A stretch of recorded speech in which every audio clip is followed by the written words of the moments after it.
आज हम अवसान मैया की एक बहुत प्यारी सी कहानी सुनाने जा रहे हैं। अगर आपको ये कहानी अच्छी लगे तो प्लीज़ लाइक और शेयर जरूर करें। और पहली बार वीडियो देख रहे हैं तो सब्सक्राइब करना बिल्कुल मत भूलिए।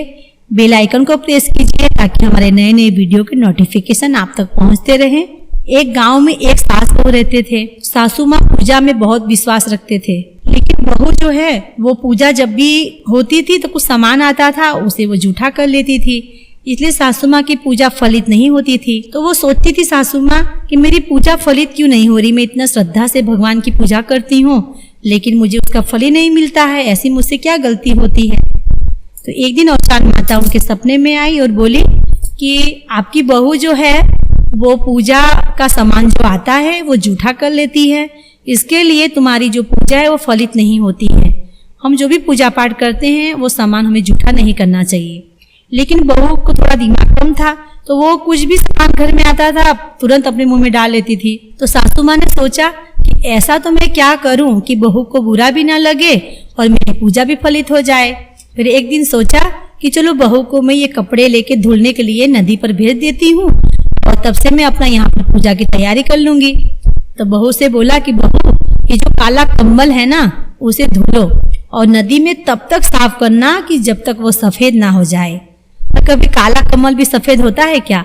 लेकिन बहू तो सासू की आज्ञा का पालन करती थी तो कम्बल लेके चली गई और नदी में बेचारी धुलने लगी और वो काला कम्बल सफेद क्यों होगा। तब से यहाँ पर सासू माँ ने जल्दी जल्दी अपनी अवसान मैया की पूजा की तैयारी कर ली। सास सुहागिन बुलवाया और जो भी पूजा की तैयारी करनी थी करके अपनी पूजा समाप्त की जल्दी जल्दी।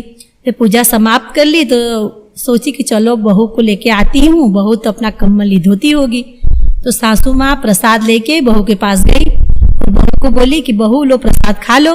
तो बहू ने बोला कि अम्मा जी ये तो कम्बल सफेद ही नहीं हो रहा है।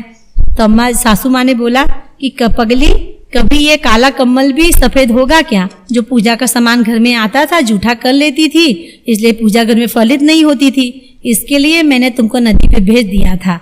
तो जैसे ही बहू ने प्रसाद खाया अवसान माता का वैसे ही उसमें सद्बुद्धि आ गई और बहू ने माफ़ी मांगी कि अम्मा जी मुझे माफ़ करिए, अब मैं अच्छे से रहूंगी, अब कोई भी चीज़ जूठा नहीं करूंगी भगवान का।